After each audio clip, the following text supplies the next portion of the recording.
कार्यक्रम तो पूर्वांचलियों का, बिहारियों का होता है, लेकिन चीफ गेस्ट कोई सोलंकी साहब, कोई गहलोत साहब, कोई सहरावत साहिबा, सब ये सब होते थे। बिल्कुल। जो काउंसलर्स होते हैं या एमएलएज होते हैं, एमपी, गांव के लोग हमें रिप्रेजेंट करते हैं।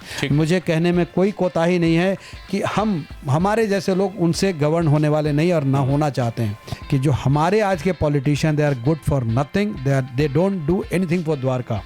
ये जो रेसिडेंट अगर ना मांगे तो कोई काम ना करें, इनका इंटरेस्ट केवल विलेजेस होते हैं। उसने और बड़ी इंटरेस्टिंग बात करी, जब हम मिले तो कहता है कि आप एक काम करो, आप करा लो, मैं पैसे दे दूंगा। अच्छा।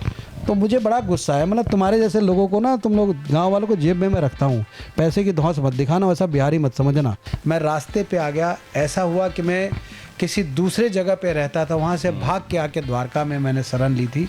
हमारे में से कोई आदमी निकले और उस जगह को रिप्रेजेंट करे, वो किसी भी कम्युनिटी का हो, लेकिन गाँव का नहीं होना चाहिए। मैंने एक टाइम्स ऑफ इंडिया में ऐड डाला, don't go to property dealer और विजिट ए कंसल्टेंट। तो मुझे इतनी गालियां पड़ी, मैं बता नहीं सकता कि they are not acceptable to me, at least I don't accept them as my leader. I want that I should have a leader who is more educated, more qualified, more visionary. He has a vision for Dwarka, they should lead us, not them. लेकिन मैं politician, वो politician नहीं कि झूठ बोल के politics करता हूँ, झलावा दे के पॉलिटिक्स करता हूँ। मैं वो पॉलिटिशियन हूँ कि अगर मुझे ज़रूरत पड़ेगी तो अपने पार्टी से भी लड़ने में कोई कोताही नहीं होती। और डीडीए में लगभग पर डे 28,40,000 का घपला था। 28,40,000, वो कैसे मैं बताता हूँ। पानी देने में, पानी, यहाँ टैंकर माफिया काम करते, सारे पॉलिटिशियन इन्वॉल्व थे, सब कोई इन्वॉल्व था, एक बहुत बढ़िया रैकेट चलता था। सॉरी, उस समय एमएलए थे, लोकल एमपी एमएलए थे वो। उन्होंने बोला ये वाला द्वारका मुझे रखने दो और तुम मटियाला ले लो। और इन दोनों ने जाकर अपने मारवा जी जो इलेक्शन कमिश्नर थे दिल्ली के, उनको कन्विंस किया और पॉलिटिकल पार्टीज ने भी कन्विंस किया कि भाई ऐसे नामकरण करो, और ऐसे इसका नामकरण हो गया।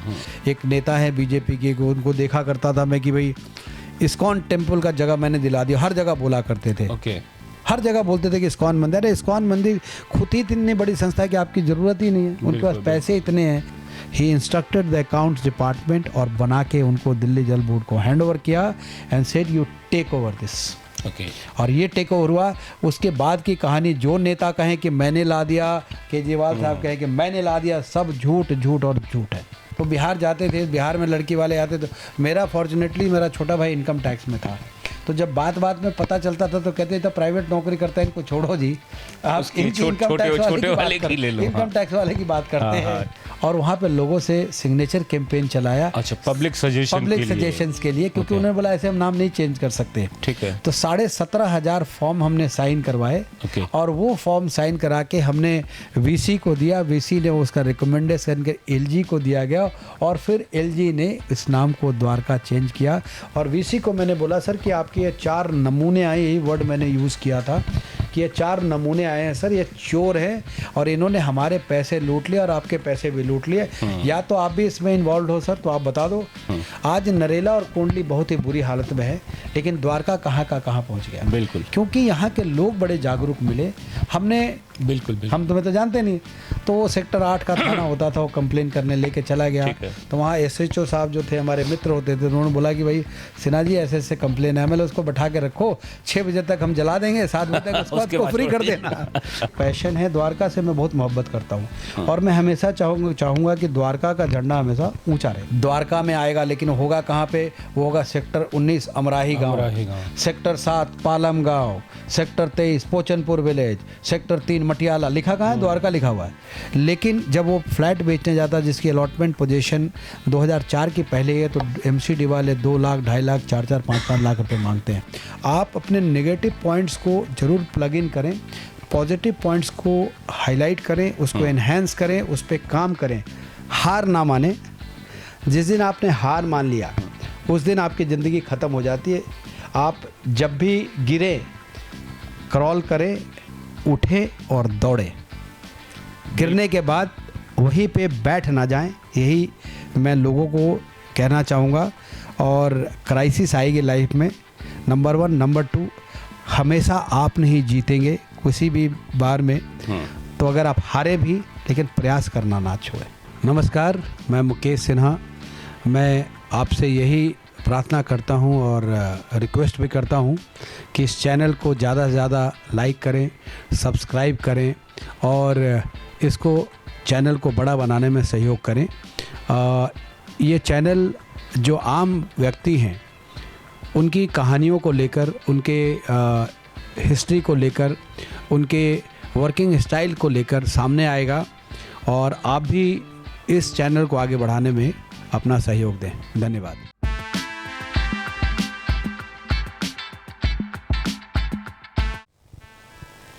बहुत बहुत स्वागत, बहुत बहुत अभिनंदन आपका हमारे नए YouTube चैनल में, जिसमें पॉडकास्ट के माध्यम से हम ऐसे लोगों से आपको रूबरू करवाएंगे जो लोगों की जीवन जो है अपने आप में बहुत कुछ सिखाता है और लोगों को उनसे बहुत कुछ सीखना चाहिए।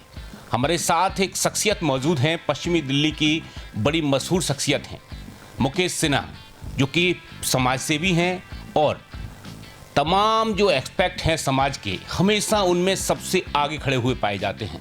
मुकेश साहब, बहुत बहुत स्वागत है आपका। थैंक यू वेरी मच आनंद। मुकेश साहब, सबसे पहले आपकी जो जर्नी है उसके विषय में मैं जानना चाहूँगा। आपका जो बैकग्राउंड है मेरे ख्याल से वो बिहार से है, दिल्ली में आप, द्वारका में आप रहते हैं, सबसे आगे खड़े हुए पाए जाते हैं समाज को जब आवश्यकता होती है। ऐसे में शुरुआत आपकी कहाँ से हुई और परिस्थितियाँ क्या थी? एक बड़ी खूबसूरत लाइन है जो मैं हमेशा गुनगुनाता रहता हूँ। जिंदगी का सफ़र ये कैसा सफ़र, कोई समझा नहीं कोई जाना नहीं। बिल्कुल।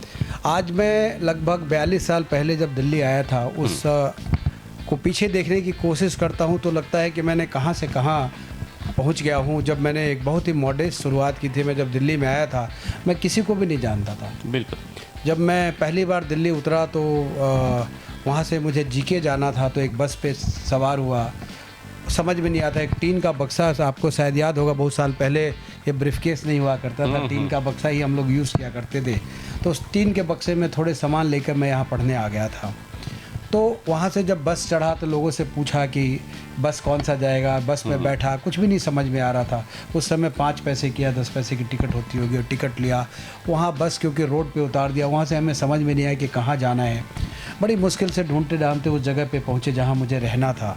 वहाँ गए तो वहाँ, और वो पहले से तय था कि कोई या कोई साथी था किसी के पास आपको जाना था? नहीं, मुझे किसी के पास जाना था। मैं, छोटा भाई मेरे साथ आया था दिल्ली, तो हम उनके घर गए तो हमारे जान पहचान के थे। तो लेकिन जैसा वेलकम बिहार में लोगों का होता है वैसा वेलकम दिखाई नहीं दिया। लेकिन मजबूरी थी, किसी के घर में मेरे परिवार के लोग थे, कोई बात नहीं, हम उनके घर चले गए। तो फिर शाम में ही भाई ने बोला कि मैं वापस चला जाता हूँ। तो आप समझिए 9, 10, 11 बजे हम राजधानी एक्सप्रेस से आए थे और शाम का 4 बजे का ट्रेन लेके वो मेरा छोटा भाई वापस चला गया। अब अकेले मैं वहाँ रहा, मुझे कुछ भी नहीं समझ में आ रहा था। और सबसे इंटरेस्टिंग तो बात ये हुई कि जब खाने की बात हुई दोपहर में कि खाना क्या खाना, तो उन्होंने बोला आइए रोटी खा लेते हैं। तो बिहार में दिन में कोई रोटी नहीं खाता, तो मैं बड़ा भौचक्का रहा कि रोटी दिन में कौन खाएगा। वहाँ तो हम लोग चावल, वहाँ चावल आप लोग खाते, दिन का मतलब चावल ही है, तो रोटी खा लेते। मैं बोली दिल्ली में रोटी कौन खाता है, बट मन मार के हमने खाया। लेकिन आज मैं पीछे मुड़कर देखता हूँ तो यहाँ का एक कॉमन है कि स्लैंग बोल लीजिए, जो भी खाना कोई लोग कहते ही हैं कि हम रोटी खा लेते हैं। तो इस तरह शुरुआत हुई, ना किसी से जान पहचान, ना कोई ना तरीका दिल्ली में रहा कैसे जाता है। बहुत सारी ऐसी घटनाएं हैं जो कि याद पड़ती है और मैं अपने आप को जब देखता हूँ तो सोचता हूँ कि कहाँ से मैं चला था और कहाँ आज पहुँच गया हूँ। तो स्टडी आपने कहाँ पे की, कौन से कॉलेज से आपने की? यहाँ पे मैंने मैनेजमेंट किया। 84 और 86 बैच का मैं मैनेजमेंट ग्रेजुएट हूँ। उस समय मैनेजमेंट बहुत कम लोग जानते थे और मैं जब यहाँ आया था तो मुझे भी नहीं पता था मैनेजमेंट क्या चीज़ होता है। लेकिन एक नया चीज़ था, लोगों ने बताया कि मैनेजमेंट करना चाहिए। तो मैंने एग्ज़ाम दिया, मैंने 4 एग्ज़ाम दिए थे, उस 4 में से 3 क्वालिफाई किया था। लेकिन दिल्ली एक जैसा जगह है खास करके बिहारियों के लिए, एजुकेशन हब मानते हैं दिल्ली को, और दिल्ली में पढ़ना एक प्राइड समझा जाता है। तो मैंने दिल्ली को ही अपना हायर स्टडी का केंद्र बनाया और यहाँ मैंने फिर यहाँ अपना मैनेजमेंट स्टडी किया और उसके बाद मैंने कुछ साल प्राइवेट जॉब किए, मोदी ज़ेरोक्स वगैरह में काम किया। फिर ऐसा हमेशा एक सपना होता था कि मैं कोई अपना ऐसा काम करूँगा जिससे कि अपने ही नहीं कुछ लोगों का भी ज़िंदगी को मैं देखभाल। बिल्कुल बिल्कुल। अगर इससे आगे हम लोग लेके चलें यात्रा को, चूँकि सन 2000 के आसपास में जब मैं दिल्ली आया था पहली बार, तब मैंने देखा था कि बाहर से जो लोग आते थे उनके लिए बड़े अच्छे ओपिनियन यहाँ के जो लोकल लोग थे उनके नहीं थे। खासतौर पे बिहार से जो लोग आते थे, यूपी से जो लोग आते थे, ईस्टर्न यूपी से, बिहारी सबको बोला जाता था और एक तरह का गाली हुआ करता था वो शब्द। क्या आप लोगों ने भी उस तरह का झेला कुछ? फॉर्चुनेटली मैंने बहुत ज़्यादा झेला नहीं, क्योंकि मुझे कहीं ना कहीं कॉन्फिडेंस ही नहीं, ओवर कॉन्फिडेंस था। कोई भी आदमी अगर वैसा शब्द का इस्तेमाल करता था तो मैं उसको वहीं पे वापसी दे दिया करता था। ठीक है। यहाँ पे खास करके जब मैं द्वारका में आया 1999-2000 में, तो ये जो आप बता रहे हैं, बहुत सारे जो पॉलिटिशियंस थे जो अपने आप को बहुत बड़े पॉलिटिशियन समझते थे, और वो लोग बिहारी को एक बड़ा ही हीन निगाहों से देखते, निम्न श्रेणी के व्यक्ति। और उसका कारण भी था, क्योंकि जो बिहार के उस समय लोग थे उनके पास पैसे की कमी थी, तो छोटा मोटा प्रोग्राम भी किया करते थे, उन्हीं के पास जाते थे। आप जैसे छठ का प्रोग्राम होता था तो कलेक्शन नहीं कर पाते थे बेचारे, तो कलेक्शन के लिए जब लोकल लीडर के पास जाते थे तो कार्यक्रम तो पूर्वांचलियों का, बिहारियों का होता, लेकिन चीफ गेस्ट कोई सोलंकी साहब, कोई गहलोत साहब, कोई सहरावत साहिबा, सब ये सब होते थे। बिल्कुल। तो जब मैंने ये काम देखा तो मैंने बोला कि भाई इन लोगों को बाइकआउट करेंगे हम, ये हमारा फेस्टिवल है और हम एंजॉय करेंगे। जब हम उनका फेस्टिवल में हम इंटरफेयर नहीं करते, और पैसे कम है कोई बात नहीं, कम ही पैसे में करेंगे, लेकिन किसी दूसरे के हम जी हजूरी नहीं करेंगे। बिल्कुल। तो 2000 से मैंने रिवोल्ट करना शुरू किया द्वारका में कि भाई हमारे कार्यक्रम में इनका कोई चीफ गेस्ट नहीं हो, आना चाहें मोस्ट वेलकम, आए, पूजा पाठ करें, हमारे सभ्यता और संस्कृति को समझें, हमसे प्रसाद, छठ का प्रसाद मिले, वो हम समझें हम किस तरह से ये काम करते। उस तरह से हमने शुरू किया था, और आज मैं देखता हूँ कि आज बड़े प्राउडली फील करता हूँ पिछले 5-7 सालों में कि वो जो ट्रेंड था धीरे धीरे ख़त्म हो गया है, और बिहार के लोग सेल्फ सफिशिएंट हो गए। और अब तो 10 साल पहले से सरकार ने भी फंड वन देना शुरू कर दिया, तो जो एक गुलामी थी उसकी जंजीर टूट गई है, और लोग एक खुले सांस में अब सांस ले पाते हैं। और प्राइवेट जो जॉब की आपने बात कही, कई सारी कंपनीज में जो शुरुआती आपकी जॉब रही, उसके बाद में बिजनेस की तरफ कब आगे बढ़े? क्या कुछ आपने काम शुरू किया और मन में चल क्या रहा? मैं मुश्किल से 6 साल मैंने काम किया, कि मोदी जेरोक्स में काम किया, एवरेट एडवर्टाइजिंग थी उसमें काम किया, लेकिन मेरा हमेशा सपना था कि कोई मैं ऐसा काम करूँगा जिससे कि मैं ना केवल खुद सेल्फ डिपेंडेंट हूँ, कुछ लोगों को भी देखभाल कर सकूँ। तो मैंने 91 में एक एडवर्टाइजिंग कंपनी खोली थी। बिल्कुल। और 91 से 99 तक उस एडवर्टाइजिंग कंपनी को मैंने बड़े ही अच्छे से चलाया, बड़े प्यार से चला और अच्छा काम किया। लेकिन क्या होता है, जब फर्स्ट टाइम बिजनेसमैन होते हैं तो आप गलतियां कर देते हैं, और वही गलती मैंने कर दी। हमारे कुछ मित्र थे जो क्वालिटी आइसक्रीम, मेरा क्लाइंट होता था, तो उन लोगों ने एक नई कंपनी खोल दी एक आइसक्रीम की, और उन्होंने बोला बॉस आपको ये काम करना पड़ेगा। हमने, क्योंकि वो सारे हमारे दोस्त बन गए थे, पिछले 8-9 साल से हम उनका काम कर रहे थे, तो हमने बहुत बड़ी गलती कर दी या ट्रैप में फंस गया, और उनका सारा का सारा काम मैं अपने जो मेरे पास एसेट थे सारे डाइल्यूट करके उनके बिजनेस में लगा दिया। और उन्होंने कहा कि जैसे ही होगा हम आपको पैसे देंगे। ये 2001 का पीरियड बहुत ही ख़राब रहा, मैं रास्ते पे आ गया। ऐसा हुआ कि मैं किसी दूसरे जगह पे रहता था, वहाँ से भाग के आके द्वारका में मैंने शरण ली थी कि यहाँ कोई मुझे जानता नहीं था, पहचानता नहीं था। बैंक वाले आते थे, जिससे उधार ले रखे थे वो आते थे, बहुत ही गंदा पीरियड था। उस पीरियड में ऐसा भी हुआ कि मुझे एक नौकरी मिली और मुझे मद्रास जाना था, क्योंकि इनकम ख़त्म हो गई थी। फॉर्चुनेटली वाइफ नौकरी करती थी, तो एक रेगुलर इनकम था। तो ऐसा भी हुआ कि हम जाके चेन्नई में मुझे एक रीजनल मैनेजर का जॉब मिल गया था, और मैं जा रहा था। रात में पैकिंग हो गई थी, और रात में हम और अपनी वाइफ बातें कर रहे थे, तो पता नहीं कुछ मन में एक ऐसा चीज़ कौंधा। आप जब बिज़नेस करते हो तो बहुत सारी चीज़ें ऐसी होती हैं कि जहाँ पे आप डिसीजन खुद से लेने लगते हो। बिल्कुल। तो मैंने अपनी वाइफ को बोला कि देखो यार, मैंने लगभग 10 साल बिज़नेस किया है, क्या मैं जॉब करके सेटिस्फाइड हो पाऊँगा, खुश रह पाऊँगा? मैं 1-2 साल नौकरी करूँगा, मजबूरी है तो मैं नौकरी कर लूँगा, लेकिन मुझे लगता है कि फिर बिज़नेस का जो कीड़ा है मुझे काटेगा। बिल्कुल। तो इससे फ़ायदा नहीं है। तो लेकिन वाइफ कन्विंस्ड नहीं थी। तो फिर एक चीज़ मेरे जो दिमाग में कौंधी, और मैंने उनको एक्सप्लेन किया कि देखो, मुकेश सिन्हा जब दिल्ली आए थे तो एक टीन का बक्सा लेके आए थे। जो कुछ भी एसेट बनाया, चाहे वो घर बनाई, गाड़ी खरीदा, फिक्स डिपॉजिट किया, बच्चों के लिए किया, अच्छी शादी करी, वो अपनी कमाई से किया। पेरेंट्स से कोई भी पैसा नहीं मिला था। और ऐसा नहीं था कि पेरेंट्स देने लायक नहीं थे, देने लायक थे, लेकिन इतनी बड़ी परिवार होती थी पहले, जब आप जानते हो। बिल्कुल बिल्कुल। तो वो आपको भी एक स्टेज के बाद शर्म लगता था कि आप कैसे पैसे मांग सकते हैं। तो मैंने अपनी वाइफ को यही कन्विंस किया कि भाई मैंने पैसे यहीं से कमाए, और यहीं से गवा दिए, यहीं गवा दिए। तो एक चीज़ सबसे पॉजिटिव बात है कि मुझे पैसे कमाना आता है, गंवाना इसलिए क्योंकि मैं इनएक्सपीरियंस था। तो क्यों ना मैं दोबारा अपने आप को मौका दूं और यहीं लड़ाई लड़ूं। तो आप विश्वास नहीं करेंगे, मेरे 6 बजे की फ़्लाइट थी, मैंने 4 बजे डिसाइड किया, और जो मित्र ने जिसे मुझे हेल्प किया था और जॉब देने में, मैंने उसको सुबह सुबह एक मैसेज भेज दिया। उस समय मोबाइल आता था लेकिन बहुत कॉस्टली होता था। तो आज और मैं बताऊं 95 का जो भी मैं मोबाइल का नंबर यूज़ करता हूं, 95 में लिया था और आज भी वही मोबाइल यूज़ कर रहा हूं।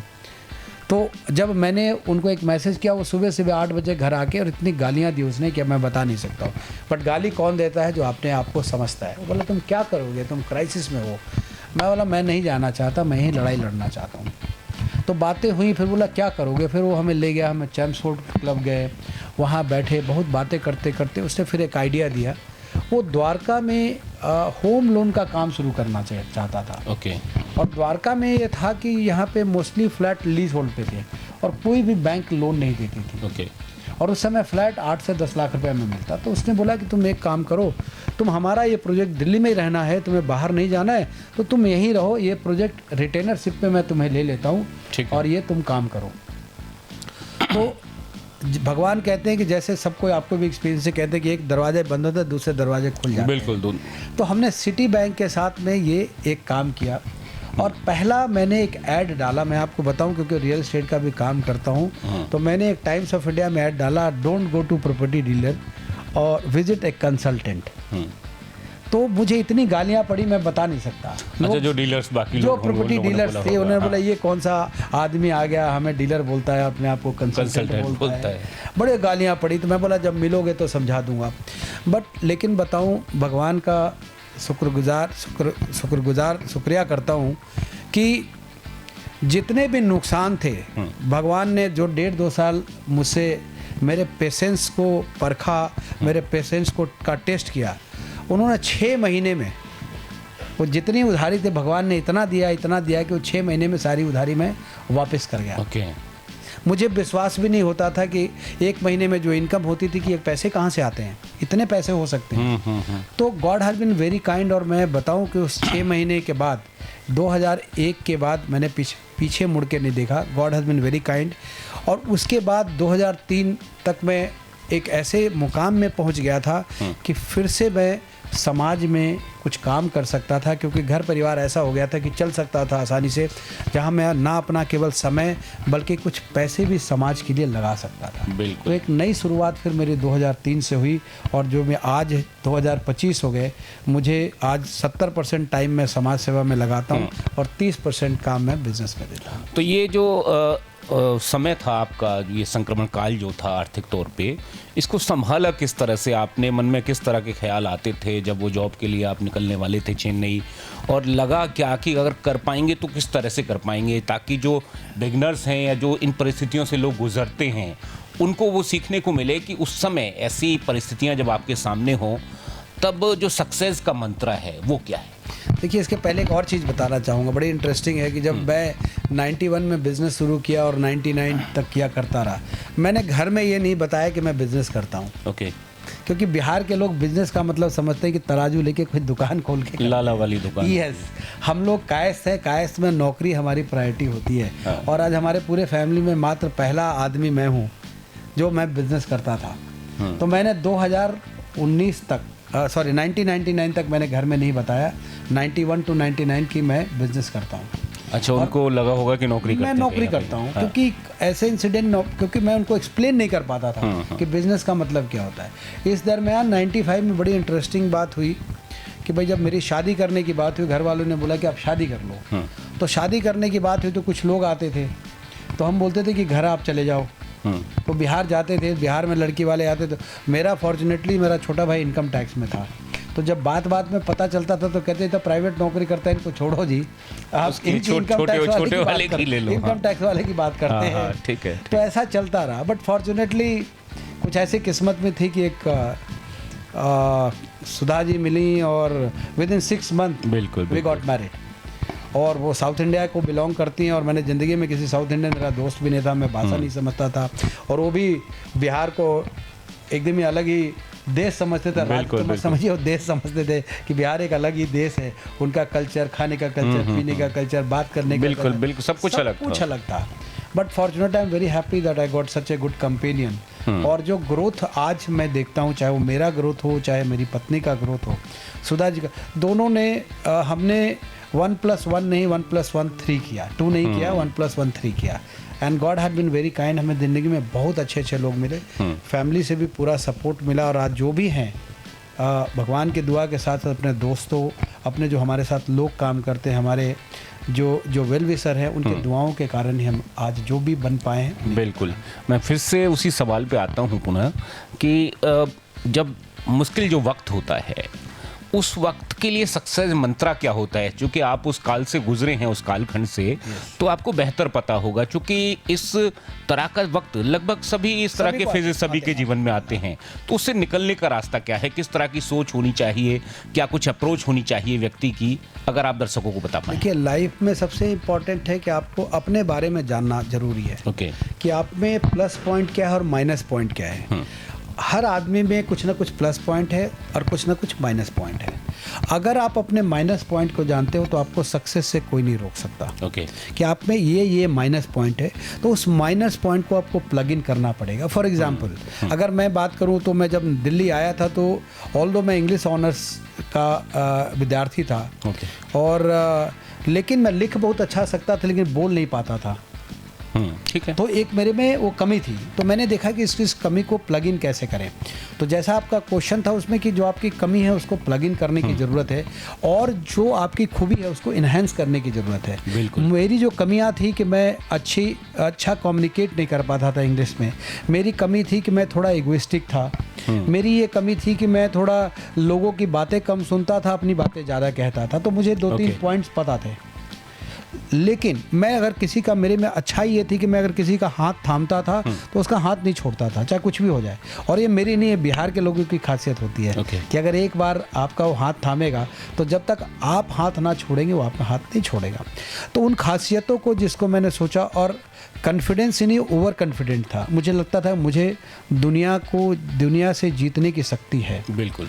मुझे किसी बड़े आदमी से, कोई अगर प्राइम मिनिस्टर के पास भी बैठा देता तो मैं डर नहीं लगता था। किसी से बातें करने में मुझे ना कोई झिझक होती थी, ना डर होता था। मुझे लगता है भी भगवान ने 2 हाथ पैर देने को मेरे को भी दे रखा। बिल्कुल। तो फियर साइकोसिस नहीं था मेरे पास कि मैं किसी बड़े आदमी से मिलने जा रहा हूँ, बड़े ओहदे वाले या बड़े पैसे वाले या बड़े पावर वाले, मुझे कोई झिझक नहीं होती। तो वो मेरे पास वो कॉन्फिडेंस था। तो मैं जो भी दर्शक अगर देख रहे हैं उनको यही कहना चाहूँगा कि जो आप अपने नेगेटिव पॉइंट्स को ज़रूर प्लग इन करें, पॉजिटिव पॉइंट्स को हाईलाइट करें, उसको एनहांस करें, उस पर काम करें, और जो भी आप करना चाहते हैं उसमें कॉन्फिडेंस नहीं, ओवर कॉन्फिडेंस रखें कि मैं दुनिया जीत सकता हूँ। बिल्कुल। तीसरा चीज़ है कि आप अपने व्यवहार अच्छे रखें लोगों के साथ, क्योंकि आप जो कुछ भी होते हो, और कोई भी कहता है कि यही काम मैंने किया, मैंने अपने बलबूते पर, ऐसा कभी भी नहीं होता। बिना लोगों के सहयोग के कोई काम नहीं हो सकता। You should be a good team leader, at the same time you should be a good team members. आप ऐसा नहीं खाली लीडर बने, मेंबर भी बन के आपको काम करना पड़ेगा। और चौथी सबसे इम्पॉर्टेंट बात है कि अपने परिवार का हाथ कभी ना छोड़ें। परिवार से कभी झूठ ना बोलें, क्योंकि परिवार ही वो है जो आपको हर मुसीबत में आपके साथ खड़ी रहेगी। वो आपकी खुशी को भी सेलिब्रेट करेगी और आपके गम के साथ भी खड़े रहेगी। उनका अगर साथ है तो आपको सक्सेस से कोई नहीं रोक सकता। मुकेश जी, आगे बढ़ते हैं। द्वारका की अगर मैं बात करूं तो कार्यस्थल के लिए आपने द्वारका नगरी को क्यों चुना? एक बात, द्वारका से कितना कुछ आपने प्राप्त किया, दूसरी बात, और द्वारका को क्या कुछ आपने वापस दिया? देखिए, बड़ा ही अच्छा क्वेश्चन है। सबसे पहले द्वारका जब मैं आया था, द्वारका था ही नहीं। ठीक है। इसका नाम था पपन कला। और विश्वास मानिए, क्योंकि मैं आपको बताया कि मैं किस मुसीबत से भागता हुआ यहाँ आया था, तो यहाँ पे मेरे कोई दोस्त आना नहीं चाहते थे। हर आदमी कहता था तुम तो कोई गांव में रहते हो। उनको पता ही नहीं, क्योंकि द्वारका में एंट्री, पपन कला जो है साउंड करता था, पपन कला गाँव है। तो हमारे कोई दोस्त नहीं आते थे, और सच में इसलिए भी नहीं आते थे, खाली नाम से नहीं। एंट्रेंस बहुत ख़राब थी द्वारका की, एंट्रेंस किसी तरफ से थी नहीं। आपको डाबरी से आना पड़ता था, नाले के साथ में। एक इधर सेक्टर 7 के पास नाला क्रॉस के एक दूसरा था आपको अंडरपास से आते। इस तरह से सारे का सारे क्राइसिस था। तो कोई दोस्त चार 3-4 साल तक नहीं आया था। तो जब मैंने बताया कि 2002-3 में मैं जब एक्टिव हुआ, सोशल वर्क करने लगा, तो सबसे पहला मैंने यही काम किया कि इसके नाम को कैसे चेंज किया जाए। ओके। सबसे पहला मैंने यह किया कि अगर आपकी जो पहचान है नाम से है, या तो ऐसे कुछ नाम होते हैं कि इतने पॉपुलर हो जाते हैं तो उस नाम की अलग गरिमा बनती है, लेकिन मुझे लगा कि यहाँ पे जो लोग आते हैं मोस्टली लोग एजुकेटेड लोग आए थे, रिटायर्ड लोग थे, गवर्नमेंट एम्प्लॉयज़ थे। बिल्कुल। और यहाँ कोई ऐसा पपन कला वाला जो नाम के जहाँ लोग रहते हैं यहाँ कोई नहीं रहता था। अच्छा मुकेश जी, कोई गांव था पपन कला नाम का? पपन कला एक्चुअली एक हाइब्रिड है, 5 गांव को मिलाकर ये नाम बना है। ओके। जैसे पोचनपुर है, नवादा है, अमराही है, ऐसे करके 5 नामों को बना के डीडीए ने एक हाइब्रिड नाम रखा था पपन कला। ओके। और उस समय क्योंकि इसको के जोन बोला करते थे, डीडीए के रिकॉर्ड में के जोन है, और इसको पपन कला नाम दिया गया। ठीक है। तो जब हमने इसको शुरुआत की, जब मैंने थोड़ा सोशल वर्क करना शुरू किया, बहुत प्रॉब्लम था। जब हम थे रात में 7 बजे जनरेटर चलता था, सुबह 7 बजे जनरेटर ऑफ हो जाता था। पानी जनकपुरी से आया करता था, ड्रम में भर के, रिक्शे में भर के, और हम उसी को यूज़ करते थे। कोई रास्ता नहीं था, कोई बिजली खंबे नहीं थे, कुछ भी नहीं था यहाँ। तो 2002 के बाद जब मैं थोड़ा पेट भर गया था, जब मुझे लगा कि अब मैं फिर से कुछ कर सकता हूँ लोगों के लिए, क्योंकि जब आप मुसीबत में होते हैं तो पहले अपने आप को बचाना पड़ता है। जैसे आप अगर एयरक्राफ्ट पे चलते हैं तो बचाते हैं कि अगर ऑक्सीजन की कमी हो जाए, आपके गोद में बच्चा भी है, तो आपको पहले खुद लगाना है और फिर बिल्कुल उसको लगाना, बच्चे को लगाइए। ऐसा ना हो कि आप उसको लगाते रहे, आप निपट जाए, आप भी निपट जाएं। तो जब ऐसा कुछ हुआ तो मैंने द्वारका में काम करना शुरू किया। तो मैं 2-4 मीटिंग शुरू करी मैंने। तो यहाँ पे एक महेंद्र यादव जी एमएलए होते थे जी, उनसे हमने इंटरेक्शन को सोसाइटी टू सोसाइटी बुलाना शुरू किया, उनकी मीटिंग करनी शुरू की, लोगों को इकट्ठा करना शुरू किया। तो बड़े सारे अच्छे लोग मिले, बहुत सारे ब्रिगेडियर मिले, कर्नल मिले, आईएएस आईपीएस रिटायर मिले, जिनके मन में कसक तो थी कुछ करने के लिए, लेकिन उनको प्लेटफॉर्म नहीं मिल रहा था। तो फॉर्चुनेटली मैंने वहाँ पे लीड ली, और मैंने डीडीए से, पुलिस से, हर तरह से लोगों के साथ जा जाकर उनसे हम अपनी डिमांड को रखने लगे। और मैं आपको बताऊं कि अगर द्वारका आज इसलिए द्वारका है क्योंकि यहाँ के रेसिडेंट ने बहुत मेहनत की। जब डीडीए ने 3 प्रोजेक्ट स्टार्ट किए थे, द्वारका, नरेला और कोंडली। आज नरेला और कोंडली बहुत ही बुरी हालत में है, लेकिन द्वारका कहाँ का कहाँ पहुँच गया। बिल्कुल, क्योंकि यहाँ के लोग बड़े जागरूक मिले। हमने लोगों के जो रसूख थे, लोगों का जो कांटेक्ट था, उसको भी मैंने खूब एक्सप्लॉइट किया। इसको कहने में कोई संकोच नहीं करता हूँ, क्योंकि ऐसे भी लोग थे जैसे तेजिंदर खन्ना जी या कुछ ऐसे जो दिल्ली के एलजी थे, उनके साथ काम किया करते थे। तो आपको याद होगा एक ज़माने में ईमेल का बहुत बड़ा रोल हुआ करता था। तो मैं जो कोई तेजिंदर खन्ना जी के साथ कोई आईएएस ऑफिसर रिटायर्ड है, आईपीएस ऑफिसर रिटायर्ड है, या कोई सिविल सर्वेंट है, उनसे कहता सर एक ईमेल कर दीजिए, हम एक मीटिंग करना चाहते हैं। तो वो कर दिया करते थे, उनको भी अच्छा लगता कोई आदमी आके पूछ रहा है, तो वो कर दिया करते थे, और हम फिर उनसे जाते थे, अपनी बातें रखते थे, करवाते थे। तो इस तरह से जर्नी शुरू हुई। 2003 में मैंने फिर लड़ाई लड़ी डीडीए से कि भाई इसका आप नाम चेंज करिए। तो डीडीए ने बड़ा हेल्प किया मुझे, और उन्होंने एक जगह मुझे लेके दी थी, ये इंडियन ट्रेड फेयर में, जो ट्रेड फेयर लगता है प्रगति मैदान में, वहाँ उन्होंने एक काउंटर दिया, और वहाँ पे हमने 3 नाम रखे, और वहाँ पे लोगों से सिग्नेचर कैंपेन चलाया। अच्छा, पब्लिक सजेशंस के लिए, क्योंकि उन्होंने बोला ऐसे हम नाम नहीं चेंज कर सकते। ठीक है। तो 17,500 फॉर्म हमने साइन करवाए, और वो फॉर्म साइन करा के हमने वीसी को दिया, वीसी ने उसका रिकमेंडेशन कर एलजी को दिया गया, और फिर एलजी ने इस नाम को द्वारका चेंज किया, और द्वारका जिस दिन से नाम पड़ा, द्वारका है, और द्वारका रहेगा। तो उसमें 3 सजेशंस जो नाम थे आप लोगों के, कौन कौन से नाम आप लोगों ने जनता को सुझाए? हमने एक तो द्वारका, क्योंकि गुजरात का, इसमें यहाँ लोग बताते हैं कि यहाँ पे नदियाँ हुआ करती थी। जो पुराने लोग बताते हैं, मुझे भी नहीं पता, जो पुराने यहाँ के लोग हैं वो बताते हैं कि यहाँ इस तरह की नदियाँ होती थी, ये नदियाँ बहती थी, जैसे द्वारका बहता, उस तरह से ऐसे करके एक नाम हम रख सकते हैं। जो हमारे ग्रुप के और भी लोग थे, कुछ प्रोफेसर्स थे, उन्होंने अलग अलग हमें 3 नाम सजेस्ट किए थे, लेकिन हम लोग थोड़े बायस थे द्वारका के प्रति, तो हमने नंबर 1 वही रखा था, और हम लोगों को कहते थे इसी में टिक मार्क कर दो। तो वो करा के हमने काम कराया, और उसके बाद द्वारका जिस दिन से नाम पड़ा, तो मेरे देर से नो लुकिंग बैक। बिल्कुल। द्वारका के लिए एक संगठन आप लोगों का बड़ा मजबूत एक संगठन है, और मेरे ख्याल से द्वारका की जितनी समस्याएं थी, चाहे वो वाटर क्राइसिस की समस्या हो या फिर सोसाइटीज़ की अन्य जो प्रॉब्लम्स होती हैं, उन सब को लेके भी आप लोगों ने काफ़ी कुछ संघर्ष किया। थोड़ा सा उस जर्नी की और उस एस्पेक्ट की अगर हम बात करें। बहुत द्वारका में बताऊं, सबसे पहले मैंने 2002-3 में जब बहुत ही कम पॉपुलेशन होता था, ठीक, तो सबसे पहले डीडीए से लड़ने के साथ साथ, डीडीए से डिमांड करने के साथ साथ, पुलिस से लड़ने के साथ साथ मैंने कुछ सोशल वर्क को लिया कि भाई सोशल वर्क करके ही मैं लोगों को यूनाइट कर सकता हूँ। ठीक है। और आपको जैसा पता है, मैंने एक न्यूज़पेपर भी 2003 में निकाला। बिल्कुल। कि मैं लोगों को यूनाइट कैसे करूं, अपनी बातें कैसे कहूं, जो हमारी प्रॉब्लम है सरकार के पैसे के पास कैसे पहुंचाऊं। तो मैंने एक न्यूज़पेपर निकाला द्वारका टाइम्स के नाम से, ओके, और वो चलाया, और उसी के माध्यम से समस्याओं को उठाते थे, सरकार को बताते थे, और धीरे धीरे वो काम होने लगा। ठीक है। तो 2002 में मैं सबसे पहला काम किया, एक दिन हमने बैठे थे, हमने रावण दहन किया, क्योंकि यहाँ लगभग 15-20 हज़ार लोग हुआ करते थे और यहाँ इंटरटेनमेंट कुछ नहीं होता था। तो हमने पहले एक रावण दहन किया, उसकी भी बहुत लंबी कहानी है। उसमें पुलिस का सपोर्ट लिया, क्योंकि हमने डीडीए के ग्राउंड में लगा दिया, उस समय परमिशन वगैरह का कोई लफड़ा नहीं होता था। तो जो डीडीए का माली था, भागता हुआ आया कि भाई आप ये क्या कर रहे हो, आप नहीं लगा सकते।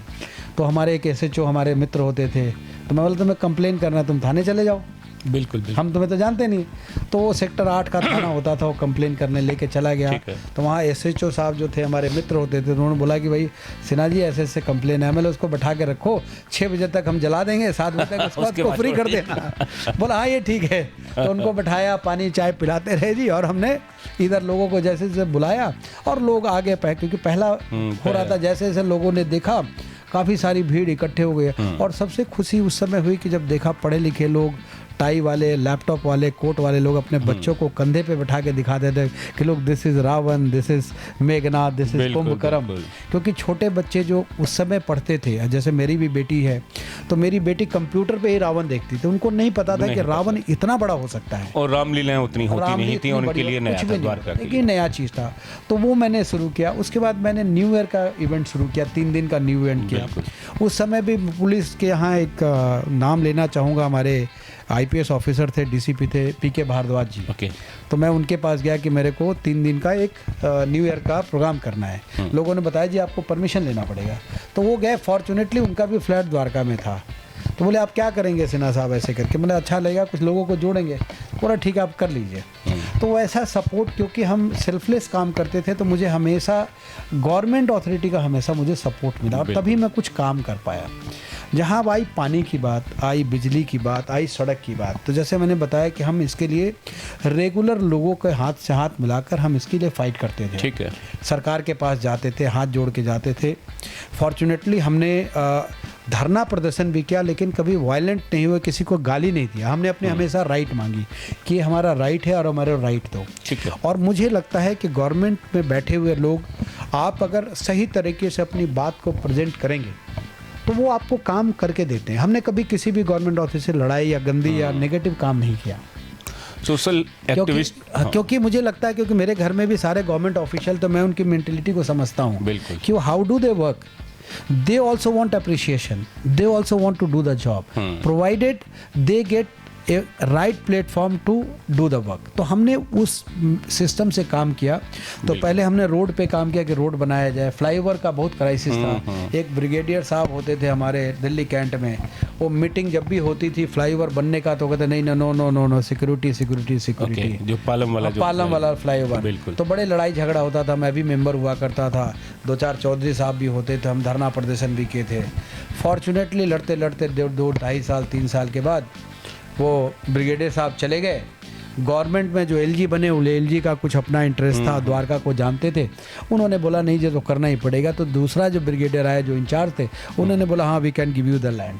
अनफॉर्चुनेटली फिर उसका उद्घाटन हुआ और फ्लाईओवर बना। फ्लाईओवर बनने में भी बहुत सारी बाधाएं आई, क्योंकि घर बहुत सारे टूट रहे थे, तो लोकल लोग काफ़ी डिस्टर्ब थे।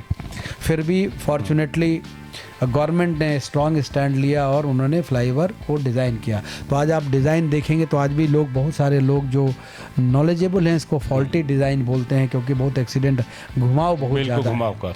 बट उस समय जो, क्योंकि कुछ नहीं था तो कुछ बनाना ज़रूरी था, तो ये बना दिया गया। मुकेश सिन्हा आज अपने आप को किस तरह से देखते हैं? चूँकि 3 छवियाँ तो मेरे दिमाग में हैं। एक तरफ मैं देखता हूँ तो मुकेश सिन्हा बहुत बढ़िया बिजनेसमैन के रूप में मुझे दिखाई देते हैं, सोशल एक्टिविस्ट के रूप में मुझे दिखाई देते हैं, और तीसरा इवेंट मैनेजर के तौर पे आपको द्वारका और आसपास के जो लोग हैं वो जानते हैं। तो मुकेश सिन्हा अपने आप को किस तरह से देखते हैं? अभी तो कुछ छोड़ दिया आपने। चौथा, मैं पॉलिटिशियन भी हूँ। हाँ बिल्कुल बिल्कुल बिल्कुल।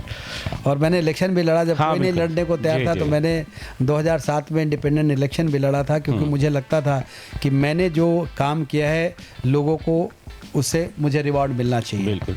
देखिए, मैं एक मल्टी फेसेट लेकिन पॉलिटिशियन वाला शायद मैं इस वजह से मैंने नहीं जोड़ा कि वो पार्ट टाइम जॉब के तौर पे शायद आप नहीं, आपको शायद आपको पता नहीं है, मैं बेसिकली एक पॉलिटिशियन हूँ। ओके। लेकिन मैं पॉलिटिशियन, वो पॉलिटिशियन नहीं कि झूठ बोल के पॉलिटिक्स करता हूँ, झलावा दे के पॉलिटिक्स करता हूँ। मैं वो पॉलिटिशियन हूँ कि अगर मुझे ज़रूरत पड़ेगी तो अपने पार्टी से भी लड़ने में कोई कोताही नहीं होती। मैं आपको बड़ा अच्छा एग्जाम्पल देता हूँ। जब पानी की लड़ाई लड़ रहा था, और पानी आई, उसका भी बहुत अच्छा इम्पॉर्टेंट है, बहुत लोग नहीं जानते इसके बारे में, आपके माध्यम से बताता हूँ। मैं पानी के लिए 1.5 से 2 साल लड़ाई लड़ता रहा। डीडीए में जाता था, उस समय दिल्ली जल बोर्ड पानी नहीं देती, डीडीए पानी देती थी, और डीडीए में लगभग पर डे 28,40,000 का घपला था। 28,40,000। वो कैसे, मैं बताता हूँ। पानी देने में, पानी, यहाँ टैंकर माफिया काम करते, सारे पॉलिटिशियन इन्वॉल्व थे, सब कोई इन्वॉल्व था, एक बहुत बढ़िया रैकेट चलता था। तो 2 साल के लगभग के मेरे मेहनत के बाद, हमारी ग्रुप टीम के मेहनत के बाद, मुझे एक डीडीए के ऑफिसर्स ने बताया कि सिन्हा साहब, आप सिंपल एक काम करो, क्योंकि जब भी मैं बताता कि बताओ इतने टैंकर कहाँ हैं, तो हमें बोलते थे कि 700 टैंकर हैं जी, पानी सप्लाई होता था द्वारका के लिए केवल। और उसमें वो क्या दिखाते थे, बड़ी इंटरेस्टिंग है आनंद जी, की वो दिखाते थे सेक्टर 3 से, कमांड टैंक से कोई एक वाटर टैंकर निकलता है और वो सेक्टर 12 पहुंचता है और उसको एम्प्टी करता है, और टैंकर वापस पहुंच जाता है कितने मिनट में? 16 मिनट में। और वो हम जब भी बोलते थे तो हमें प्रूफ दिखा दिया करते थे। अब क्या करते थे भगवान, हम बड़े दिन।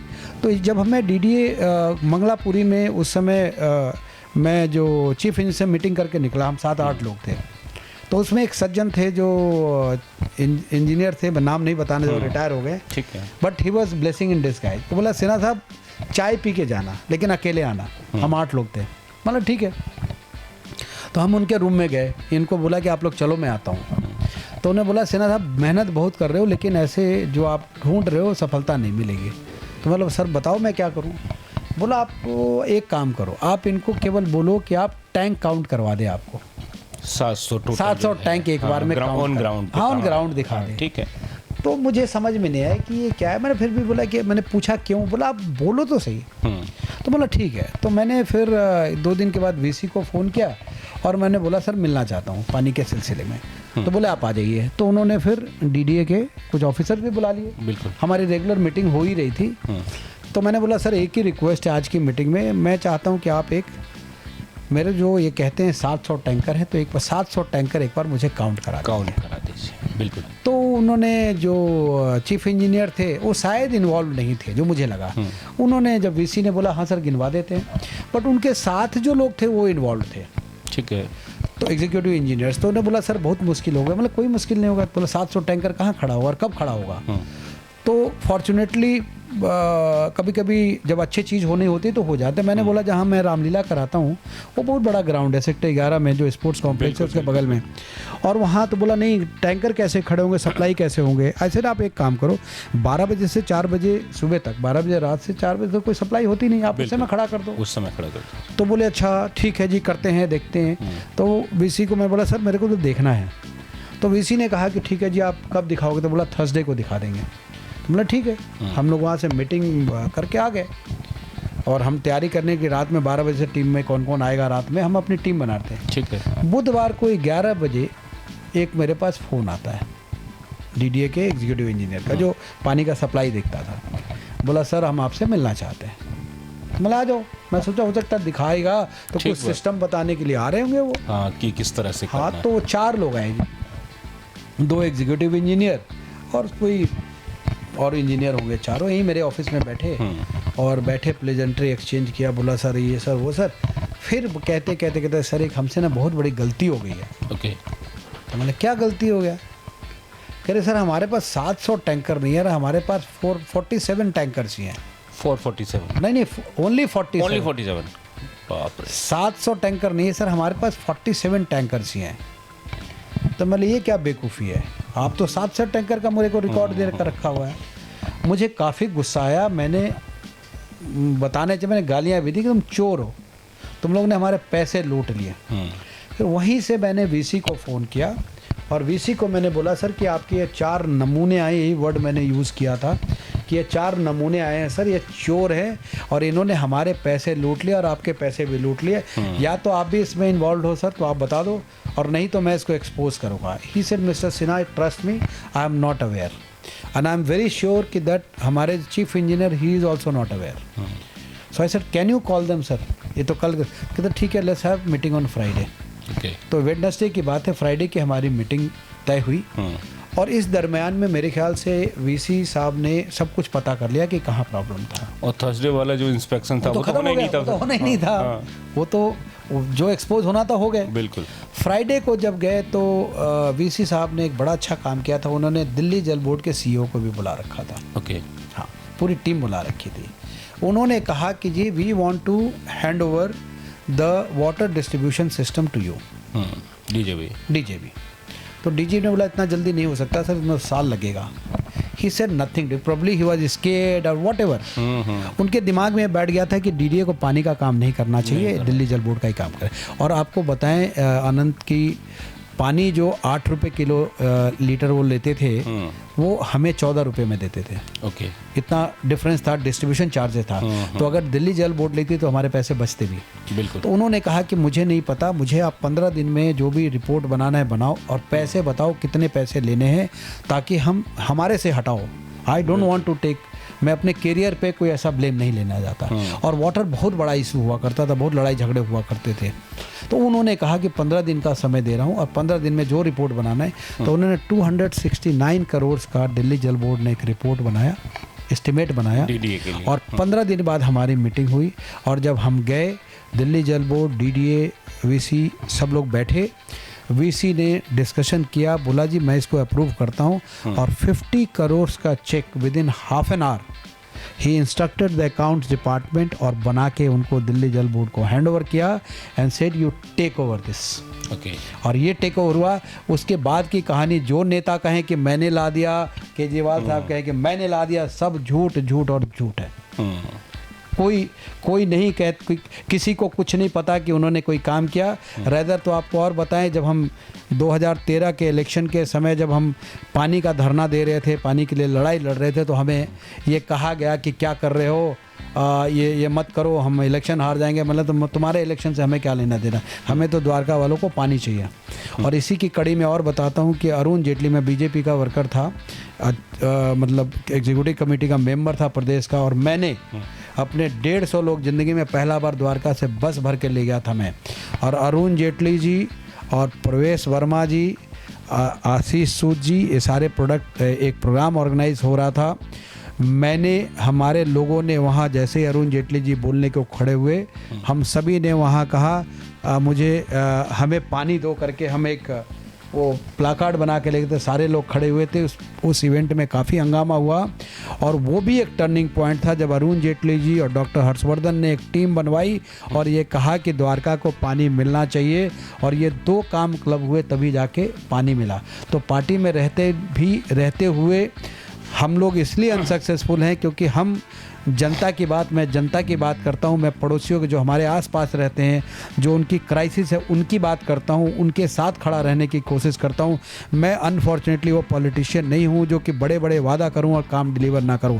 आज मैं बड़े दुख के साथ कहना चाहूँगा कि जो हमारे आज के politician they are good for nothing, they don't do anything for Dwarka.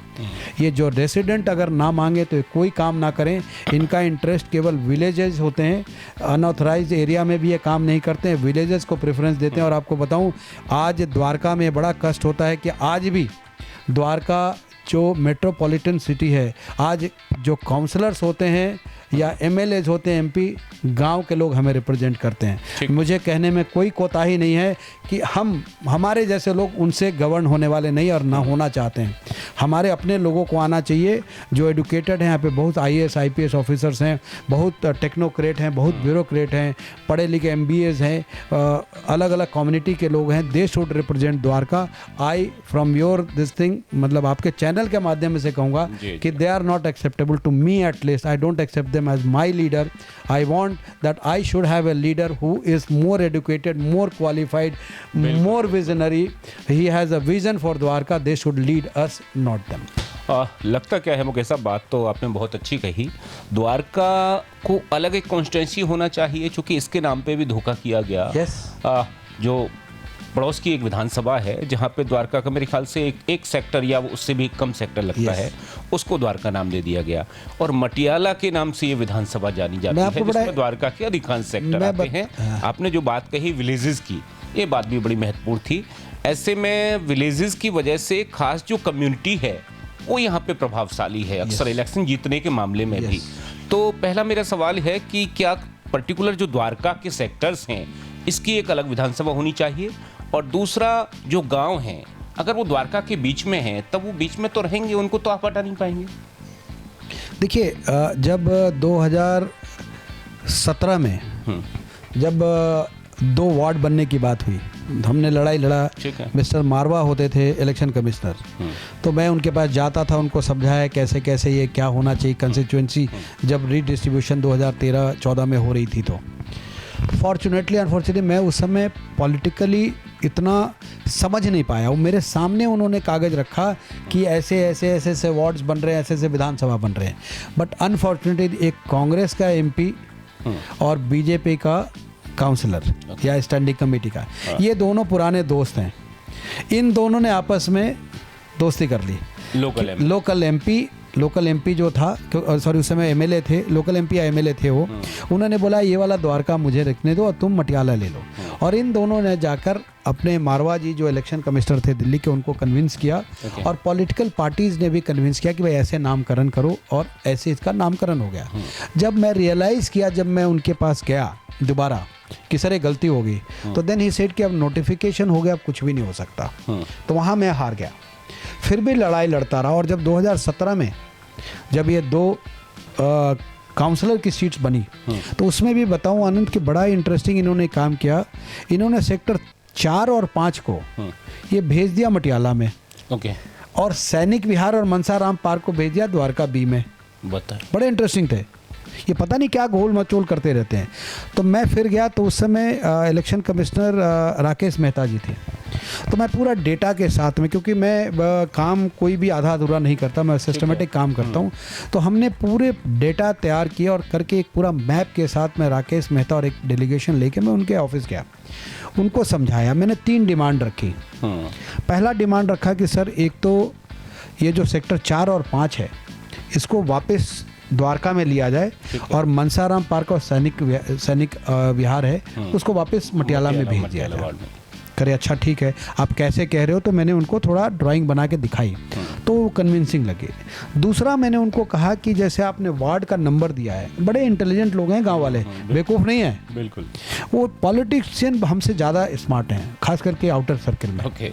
तो उन्होंने धोखेबाजी क्या की कि द्वारका ए था, जो सेक्टर 4, 5, 3, 4 ऐसे जो सेक्टर थे, इनका नंबर दे दिया 36S, राइट, और मटियाला का नंबर दे दिया 37, और द्वारका का जो उधर हिस्सा था 6, 10, 22, 23 हिस्सा था, उसको इन्होंने नंबर दे दिया 38। तो द्वारका का जो पार्ट है, एक हिस्सा हो गया 36 और दूसरा हिस्सा हो गया 38। 38। ओके। तो मैंने उनको बोला कि सर आप 36 और 37 कर दें या 37 और 38 कर दें, तो ताकि हमारे पास एक मेल और एक फीमेल रिप्रेजेंटेटिव हो जाएगा। ठीक है। अदरवाइज या तो दोनों मेल होगा या दोनों फीमेल होगा, और आज हम देख रहे हैं कि दोनों फीमेल कंस्टिट्यूएंसी बन जाती है। बिल्कुल बिल्कुल बिल्कुल। राइट।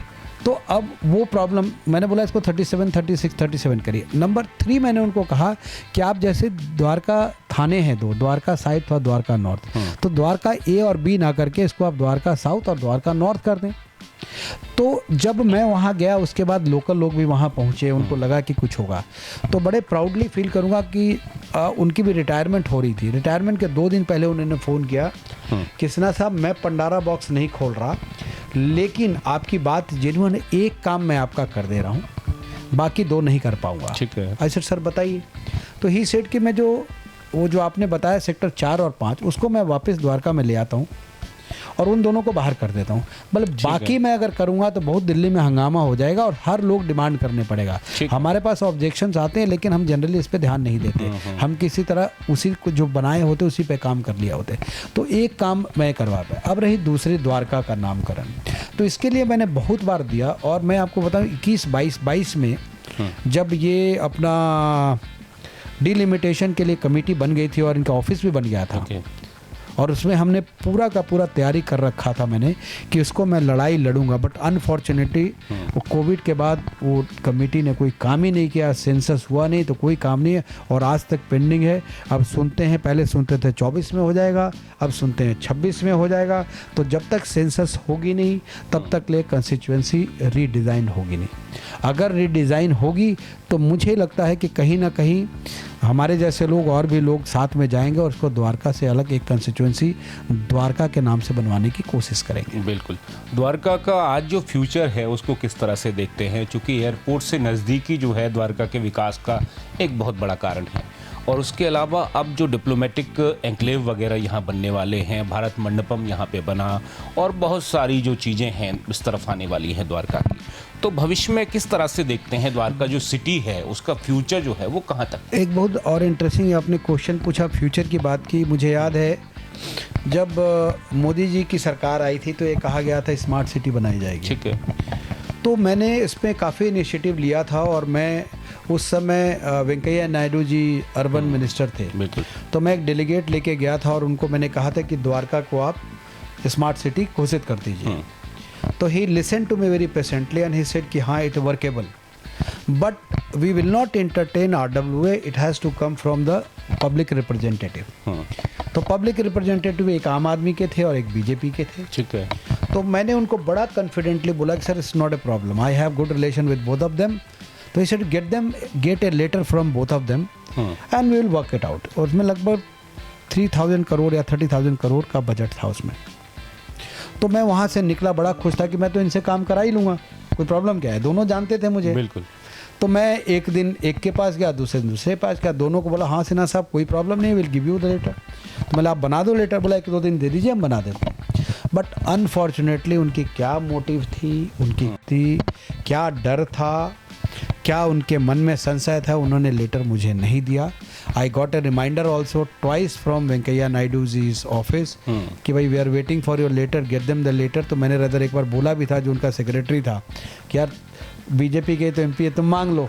सही बात है, आप फ़ोन कर लीजिए। हाँ फ़ोन कर लीजिए, बट वो काम हुआ नहीं एंड वी लॉस्ट। और सेंट्रल दिल्ली को, लुटियन दिल्ली को इन्होंने फिर जितने फंड थे NDMC को फंड दे दिया। तो वो मन में ये हमेशा टीस रहेगी मुझे कि जो मैं द्वारका के लिए करना चाहता था, कुछ करना चाहता था, वो कर नहीं पाया। उसके पीछे सोच उनकी शायद ये हो सकती है कि उसका जो क्रेडिट है वो आपको मिल जाता है। आप ये कह सकते हैं कि कहीं ना कहीं उनको जैसे बताया पानी के लिए डरते थे, इसके लिए डरते थे। वो कभी भी नहीं चाहते कि कोई ऐसा आदमी खड़ा हो जो उनके बाधा दे, उनके क्रेडिट लेने ना दे। ये पॉलिटिशियंस की खास एक आदत होती है कि भाई वो काम करें या ना करें, वो क्रेडिट जरूर लेते कि मैंने ये काम कर दिया। बहुत सारे इंसिडेंट में मैं द्वारका में बता सकता हूँ। एक नेता है बीजेपी के, उनको देखा करता था मैं कि भाई इस्कॉन टेम्पल का जगह मैंने दिला दिया, हर जगह बोला करते थे। ओके। हर जगह बोलते थे कि इस्कॉन मंदिर, अरे इस्कॉन मंदिर खुद ही इतनी बड़ी संस्था है कि आपकी ज़रूरत ही नहीं है। उनके पास पैसे इतने हैं, उनके रिसोर्सेज इतने हैं, वो कितने पावरफुल हैं, वो पावर सेंटर में खेलते कूदते, उनको आपकी ज़रूरत नहीं पड़ती कि आप उनको डीडीए से कोई जगह दिला देंगे। तो ऐसे बहुत सारे लोग करते हैं। अनफॉर्चुनेटली जो कुछ भी हुआ द्वारका के लिए बहुत ही अच्छा हुआ। हम एक लड़ाई लड़ते थे, रिक्रिएशन सेंटर होना चाहिए था, वेगास मॉल आए, हम लड़ाई लड़ते थे, हॉस्पिटल नहीं था, मेडिकल फैसिलिटी चाहिए, हम लड़ाई कर लड़ते थे, एजुकेशन नहीं था उसकी लड़ाई लड़ते थे, हर तरह सड़कें नहीं थी, खंबे नहीं थे, बिजली नहीं थे, स्कूल्स नहीं थे, एनजीओ आज भी एक दो टीस है मेरे मन में, आज भी मैं समझता हूँ यहाँ द्वारका में आप जब अगर नेट में देखेंगे कि यहाँ पे कम्युनिटी सेंटर क्या है, बड़ी इंटरेस्टिंग होगी। द्वारका में आएगा लेकिन होगा कहाँ पे, वो होगा सेक्टर 19 अमराही गांव, सेक्टर 7 पालम गांव, sector 23 Pochanpur village, sector 3 Matiala. लिखा कहाँ है? द्वारका लिखा हुआ है। आप उसको अवेल ही नहीं कर सकते ये, लेकिन उस पेपर में तो द्वारका लिखा पड़ा हुआ है। तो इन लोगों ने जो हमारी जो शिकायतें हैं, यही शिकायत है कि भाई द्वारका का काम तो द्वारका का फंड। आज आपको और भी बताऊं कि द्वारका का जो बहुत बार ऐसा होता है कि जो द्वारका के लिए फंड या द्वारका के लिए जो एक्टिविटी होते हैं उस द्वारका में चला जाता है, द्वारका विधानसभा में चला जाता है। वो खुद ही जो वहाँ एमएलए थे, पिछले एमएलए थे, वो खुद ही कहता सिन्हा साहब मेरे को तो बहुत द्वारका से एडवांटेज है। विदेशों से भी फ़ोन आता है कि वो एमएलए द्वारका ढूंढते मेरे को फ़ोन करते हैं, जो कि मेरे आपके जगह से कोई लेना देना नहीं होता है, बट बड़े एडवांटेज द बिजनेस भी हमें बड़े मिल जाते हैं। कोई क्राइसिस मैनेजमेंट करनी होती है उसमें भी मैं नेता बन जाता हूँ, कर बैठे बैठे तो मैं मलाई खा लेता हूँ, वो खुद ही कहता था। तो ऐसे हैं। अब द्वारका में जो फ्यूचर है देखो बहुत ही ब्राइट है द्वारका का। अब बहुत ऐसे कम चीज़ रह गएंगे जो द्वारका में आने हैं, ऑलमोस्ट सब कुछ आ गए हैं, सब कुछ। 2 प्रोजेक्ट बचे पड़े हैं जो शीला दीक्षित ने किसी ज़माने में आईटी हब बोला था, वो अभी तक नहीं आया है, और दूसरा जो यहाँ पे एम्बेसीज आने थे। रेस्ट ऑफ द जितने फैसिलिटी द्वारका के लिए डीडीए ने कमिट किया था, I think they have done their job. Sinha साहब, क्या लगता है कि एक बड़ा इशू द्वारका का रहा कि द्वारका को डीडीए ने जिस तरह से बसाया और उसके बाद में उसको संचालित किया, उसका रखरखाव किया, लेकिन एक डिमांड थी कि एमसीडी को सौंप दिया जाए। तो क्या लगता है कि एमसीडी को सौंपा जाना चाहिए, क्योंकि एमसीडी की जो क्षेत्र हैं वो पहले से काफ़ी बदहाल हैं? देखिए, एमसीडी का तो बड़ा इंटरेस्टिंग है। मैं आपको बताऊं, एमसीडी 2007 में एमसीडी ने बड़ी इंटरेस्टिंग गेम बनाई द्वारका के कोऑपरेटिव सोसाइटी के लिए। 7 में उसने सारे सोसाइटी को नोटिस दे दिया कि आप हाउस टैक्स दो जी, जो कि एमसीडी द्वारका में एग्जिस्ट नहीं करती थी। ठीक है। अब सरकारी जब नोटिस आती है तो लोग घबरा जाते हैं। तो हमने मिलके उस समय लगभग 52-53 सोसाइटी का वन टाइम सेटलमेंट कराया था एमसीडी से कि भाई हाउस टैक्स। हम कोर्ट में भी गए थे कि भाई जब आप एग्जिस्ट ही नहीं करते, द्वारका में कोई सर्विसेज नहीं प्रोवाइड करते, तो why should you take tax from us. बिल्कुल। लेकिन वो नहीं मानते, सरकार है डंडे से चलती है, अपना जो मर्जी आता कर लेती है। तो उन्होंने कहा नहीं जी हमें तो देना पड़ेगा। तो कोऑपरेटिव सोसाइटी में लोग पढ़े लिखे, समझदार और कानून का पालन करने के साथ साथ कानून से डरने वाले भी लोग हैं। तो जैसे ही नोटिस आता वो घबरा जाते थे। तो हमने ककरोला में इनका ऑफिस था, जाके सेटलमेंट कराए। आज भी बहुत सारे ऐसे सोसाइटी में है जो कोई आदमी फ्लैट बेचता है, वो टैक्स पे कर रहा है, लेकिन जब वो फ्लैट बेचने जाता है जिसकी अलॉटमेंट पोजीशन 2004 की पहले है, तो एमसीडी वाले 2 लाख, 2.5 लाख, 4-4, 5-5 लाख रुपए मांगते हैं और उस पर कोई कंप्रोमाइज़ नहीं करते। ओके। तो आज ये बड़ी ट्रेजेडी है कि एमसीडी बिना काम करके भी पैसे मांगती है। दूसरा, अगर एमसीडी की बात करें, एमसीडी की इफेक्टिवनेस की, तो एमसीडी एक ओपन सीक्रेट है एमसीडी किस तरह काम करती है। बिल्कुल बिल्कुल। अभी मैं तो यही की बात बताऊंगा। यहीं पे मेरे ऑफिस के सामने ही कुछ ड्रेन की प्रॉब्लम थी। तो मैं एक दिन सुबह ऑफिस आया तो देखा 20 लोग लगे पड़े थे। ओके। तो मैंने मेरे ऑफिस के सामने कौन सी क्राइसिस है, इतना काम क्या हो रहा भाई? तो मैंने देखा ड्रेन का वो जो उसके ऊपर कवर, हाँ वो कवर हटा के, छोटी सी ड्रेन नहीं है, नाली है, हाँ, बिल्कुल, वो हटा रहे हैं। 4 आदमी हटा रहा है, 5 आदमी बैठा उधर बैठा है। मतलब तुम क्या कर रहे हो भाई? बोला जिसकी सफाई कर दी है जी। तो मतलब 20 आदमी की ज़रूरत क्या है? बोला नहीं जी वो तो ऊपर से ऑर्डर आया जी, सारे लोग चले जाओ। ठीक है भाई, आधे घंटे में काम खत्म हो गई। उससे उन्होंने जो गाद निकाली मेरे ऑफिस के गेट के सामने रख दी। तो हमने बोला कि भाई इसको हटाओ। बोलता जी हम हटा नहीं सकते, ये बारिश के मौसम, हटाने का हमारा काम नहीं है। हटाने के लिए दूसरे आएंगे नहीं, जब सूखेगी तब। जब सूखेगी तब। मैंने बड़े बेवकूफ़ आदमी हो तुम लोग, ये तुमने निकाला बारिश का मौसम है तो फिर चला जाएगा। बोला जी नियम ऐसे ही एमसीडी का है। तो मैंने MCT के नियम की ऐसी की तैसी, ये कौन सी नियम है भाई कि तुम गंदा निकाल के मेरे ऑफिस के सामने रख रहे हो और ये फिर छोड़ के जा रहे हो? बोला सूखेगा, बारिश है तो सूखेगा कहाँ? तो बोला जी आप नहीं कर सकते। तो मैंने फिर काउंसलर को फ़ोन लगाया बिल्कुल कि भाई ये क्या है? बोला अरे सिन्हा साहब ये प्रॉब्लम है, वो प्रॉब्लम है, ऐसा प्रॉब्लम है, नियम है। नियम को मारो गोली, ये द्वारका कोई गांव थोड़ी ना है। मैंने यही बोला बिल्कुल कि तुम लगा के छोड़ दोगे मेरे ऑफिस, मेरे घर के सामने तुम छोड़ जाओगे, इसको हटवाओ। उसमें 2 लेबर जो ऐसे थे वो यहीं काम करते थे, वो जानता था। तो उनका जो मेट था उन्होंने तो करने को तैयार नहीं हुआ। थोड़ा हमारा हीटेड आर्गुमेंट भी हुआ। मैंने काउंसलर को भी बोला कि भाई तुम्हारा काम है, ये 20 साल पहले जो रूल बनाओ थोड़ी ना करोगे, तुम्हें कुछ इनोवेटिव काम करना पड़ेगा कि इसका सोल्यूशन क्या है। सोल्यूशन दो, काउंसलर बने और रिप्रेजेंट करते, सोल्यूशन दो। बट जैसे मैंने बताया वो लकीर के फ़कीर होते, उनको कुछ नहीं पता होता। उनको पैसे कमाने से अलावा इनको कुछ नहीं पता था कि कितने यहाँ पे रेडी लग रही है, पटरी लग रही है, कितने टैक्स आ रहे हैं, यही काम करते रहते हैं लोग। मैं बोला मेरे को कल काम करना नहीं तो उठा के ले जाऊँगा तुम्हें। मैंने लिटरली धमकी दी उनको। तो उसने और बड़ी इंटरेस्टिंग बात करी। जब हम मिले तो कहता है कि आप एक काम करो, आप करा लो, मैं पैसे दे दूँगा। अच्छा। तो मुझे बड़ा गुस्सा है। मतलब तुम्हारे जैसे लोगों को ना, तुम लोग गांव वालों को जेब में मैं रखता हूँ, पैसे की धौंस मत दिखाना, वैसा बिहारी मत समझना। वहाँ 20 लोग खड़े थे। मतलब तुम बिहारियों को ना रास्ते का आदमी समझते, पहले तो इमेज निकालो दिमाग से। तुम्हें इस चीज़ से समझना पड़ेगा कि हम बोलेंगे तुमसे पैसे, तुम्हारा काम है, तुम अपने जेब से पैसे लगाओ, सरकार का पैसा ना उस काम को कराओ। फॉर्चुनेटली कुछ लोग ऐसे हैं जो आँख से आँख मिला के इनसे बात कर सकते तो काम करवा लेते हैं, लेकिन बाकी लोगों का क्या करेंगे? फिर उसने कल आदमी भेजा, नेक्स्ट डे आदमी भेजा और उसको फिर वहाँ से हटवाया। और मैं बोला इसको कवर लगाओ। बोला जी कवर नहीं, मैंने कवर दो, मुझे नहीं पता कहाँ से लाओगे तुम। तो उसने लगवा दिया। तो बट मैं ये कहना चाहता हूँ कि द्वारका के हर लोग इतना ऐसे नहीं बात कर सकते। ये लोग को कोई इंटरेस्ट नहीं रहता द्वारका में। ठीक है, ये द्वारका का मलाई खाते हैं और सेवा कहीं और की करते रहते। ठीक है सिन्हा साहब, अंतिम में सवाल लेता हूँ, काफ़ी लंबा हमारा पॉडकास्ट हुआ। मुकेश सिन्हा आज अपने आप को कहाँ पे देखते हैं कि जो सफ़र था उसमें कहाँ तक पहुँचे हैं? कितने कुछ मुकाम जो है, जो पड़ाव हैं वो अभी आने बाकी हैं? एक व्यवसायी के तौर पे जो आपने जीवन जिया उसमें आप कितना सफल हुए? समाज सेवा और द्वारका के विकास के लिए आपने जो कुछ किया उससे आप संतुष्ट हैं, मुतमईन हैं, या कुछ और किया जाना बाकी है? जो इवेंट्स आप लोग करते हैं तमाम, मैंने जैसे पूर्व के प्रश्न में पूछा, इवेंट मैनेजर के तौर पे भी लोग आपको जानते हैं, तो उस भूमिका में आप अपने आप को कितना संतुष्ट पाते हैं? क्या कुछ हासिल किया है और क्या कुछ और हासिल करना बाकी है? देखिए, जहाँ तक द्वारका और मेरे पर्सनल रिलेशन का सवाल है, मैं इसको द्वारका को एक लाइव मानता हूँ कि द्वारका मेरे लिए एक पैशन है। द्वारका मेरे लिए एक लाइफ है।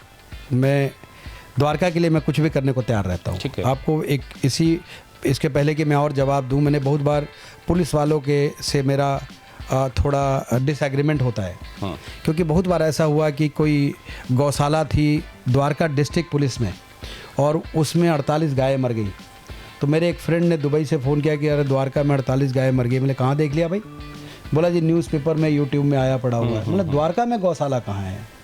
तो जब मैंने उसको वेरीफाई किया तो पता लगा कि हमारे जो तत्कालीन डीसीपी थे उन्होंने दे दिया था कि 48 गायें मर गई हैं, और एक खबर बन गई थी क्योंकि द्वारका डिस्ट्रिक्ट पुलिस थी। तो मैंने उनको लेटर रिटर्न में दिया और उनको जाके बात करके आया कि सर आप प्लीज़ द्वारका वर्ड मत यूज़ किया करो, आप द्वारका डिस्ट्रिक्ट यूज़ करो या उस जगह का नाम दे दिया करो। हाँ, पर्टिकुलर मेरे ख्याल से 13-14 थाने हैं डिस्ट्रिक्ट में, बहुत सारा उस थाने का दे दो। अब जैसे डाबरी थाने में कोई अपने ATM चुरा के ले जाता है और लिख देते हैं कि द्वारका में ATM की चोरी हो गई, तो हमारी इमेज खराब होती है। हमने बड़े मेहनत द्वारका को द्वारका बनाने में बहुत मेहनत किया है। तो द्वारका मेरे लिए एक पैशन है। द्वारका से मैं बहुत मोहब्बत करता हूँ और मैं हमेशा चाहूँगा कि द्वारका का झंडा हमेशा ऊंचा रहे, द्वारका पे कोई उंगली ना उठाए। और आज जितने मेहनत की गई है, आज Dwarka is one of the most reputed सब सिटी इन द वर्ल्ड। और कोई, मुझे लगता है वर्ल्ड में भी कोई ना कोई, किसी न किसी का रिश्तेदार द्वारका में ज़रूरी रहता है। बिल्कुल बिल्कुल, ठीक है। और जहाँ तक हमारा सवाल है, Anant, I am very happy whatever I have done for myself, for Dwarka, my family, my friends, my organizations. 90% success मुझे मिली है। मैं 100% नहीं बोलूँगा क्योंकि कुछ बातें मैंने आपको बता दी। वो 10% की टीस जरूर है। मैं ना तो कोई और सही, हमारे में से कोई आदमी निकले और उस जगह को रिप्रेजेंट करे, वो किसी भी कम्युनिटी का हो, लेकिन गांव का नहीं होना चाहिए। ये मेरी मांग है। और मैं समझता हूँ उस दिन मैं I will be very happy जब हमारे बीच से हमारा कोई रिप्रेजेंटेटिव इस एरिया को रिप्रेजेंट करेगा। इसके बारे में कुछ कोशिश आपकी तरफ से हुई भी? द्वारका बीच से आपकी मिसेस ने इलेक्शन लड़ा, सफलता नहीं मिल पाई, वो अलग विषय है। मटियाला से मेरे ख्याल से इलेक्शन लड़ा, वहाँ सफलता नहीं मिल पाई, अलग विषय है। तो क्या जो प्रयास है वो इस तरफ भी जारी रहेंगे अभी, क्योंकि हमेशा द्वारका बी में अभी भी अपेक्षित है चुनाव होना है? देखिए, प्रयास, सक्सेस कभी कभी एक बार में नहीं मिलती। ठीक है, यू शुड कीप ट्राइंग। और अटल बिहारी वाजपेयी जी ने बड़ी अच्छी कविताएं बोली है इसके ऊपर कि भाई आप प्रयास करते रहो। तो द्वारका के बारे में, जो द्वारका से जो लगाव मैंने बताया, द्वारका जो पैशन है, इसके लिए हम कुछ भी करने को तैयार रहेंगे। रिप्रेजेंटेशन मिले या ना मिले, उससे कोई बहुत बड़ा अब फर्क नहीं पड़ता, क्योंकि हमने 20-22 साल 25 साल लगा दिया। हमारी मेहनत जो हम एक्सपेक्ट करते थे वो रिजल्ट नहीं मिला है, ठीक है, लेकिन तब भी उससे हम विचलित होने वाले नहीं हैं। हमारा जो काम है हम करते रहेंगे। और द्वारका को, जो द्वारका है, इस द्वारका को उसी जगह पे देखना चाहेंगे जहाँ एक, जब भी कोई कहेगा आप कहाँ रहते हो, द्वारका में रहता हूँ, तो प्राउड महसूस करे, वो ये महसूस ना करे कि किस जगह पे रहता हूँ। तो द्वारका के लिए जो पैशन है हमारा, हम उसमें लगे रहेंगे। और जो भी एक्टिविटी है, आपको पता है, जो भी एक्टिविटी करते हैं हम, जब स्टार्ट करते हैं तो हम क्लोज नहीं करते। एक्टिविटी 2003 से चल रही है हमारे, आज भी 7-8 बड़े प्रोग्राम हम करते रहते हैं। बिल्कुल बिल्कुल। और एज ए इवेंट आप कहना चाहते हैं, इवेंट मैनेजर मुझे नहीं लगता, मुझे तो लगता है हम लोगों को जोड़ने में मज़ा आता है। हमारी 40-45 लोगों की टीम है, हम साथ में सेल्फलेस काम करते हैं। सेल्फलेस, एब्सोल्युटली सेल्फलेस काम करते हैं हम लोग। इसमें किसी की भी मॉनेटरी बेनिफिट नहीं होता। जो भी हमारे साथ लोग जुड़े पड़े हैं, वो दिल से द्वारका के उत्थान के लिए काम करता रहता हूँ। मुकेश जी, अंत में जो दर्शक हैं हमारे, या फिर कहिए जो स्ट्रगलर्स हैं लोग, या फिर जो बिगनर्स हैं, उनके लिए क्या कुछ आप सलाह देना चाहेंगे, क्या कुछ सुझाव देना चाहेंगे, क्या कुछ सक्सेस जो मंत्रा है वो आप देना चाहेंगे? बस सिंपल यही है कि कीप फाइटिंग, सक्सेस जो झक मार के आपके पास आएगी। आप हार ना माने। जिस दिन आपने हार मान लिया, उस दिन आपकी ज़िंदगी ख़त्म हो जाती है। आप जब भी गिरे, क्रॉल करें, उठे और दौड़े। गिरने के बाद वहीं पे बैठ ना जाएं, यही मैं लोगों को कहना चाहूँगा। और क्राइसिस आएगी लाइफ में, नंबर 1, नंबर 2, हमेशा आप नहीं जीतेंगे किसी भी बार में। तो अगर आप हारे भी, लेकिन प्रयास करना ना छोड़ें। बिल्कुल, आप हारें, लगातार प्रयास करते रहें, जीत जो है वो एक दिन आपको अवश्य हासिल होगी। साथ में लगातार परिश्रम करते रहें, जो आपकी कमियां हैं उनको चिन्हित करें, और जो आपकी खूबियां हैं उनको और आगे लेके जाएं। कमियों पे काम करें, सक्सेस आपको अवश्य मिलेगी। मुकेश सिन्हा का ये मंत्र है, और मुकेश सिन्हा ने इसी मंत्र के सहारे अपने जीवन में बहुत कुछ हासिल भी किया है। तो आप लोग भी वह सब हासिल कर सकते हैं जो कोई भी सफल व्यक्ति हासिल कर पाया है। आवश्यकता केवल इस बात की है कि आप अपना जो मार्ग है उस पर लगातार चलते रहें। हार मिलती है, लेकिन फिर खड़े हों, और उसके बाद जो संघर्ष है पुनः लगातार उसे जारी रखें। नमस्कार, मैं मुकेश सिन्हा। मैं आपसे यही प्रार्थना करता हूं और रिक्वेस्ट भी करता हूं कि इस चैनल को ज़्यादा से ज़्यादा लाइक करें, सब्सक्राइब करें, और इसको चैनल को बड़ा बनाने में सहयोग करें। ये चैनल जो आम व्यक्ति हैं उनकी कहानियों को लेकर, उनके हिस्ट्री को लेकर, उनके वर्किंग स्टाइल को लेकर सामने आएगा, और आप भी इस चैनल को आगे बढ़ाने में अपना सहयोग दें। धन्यवाद।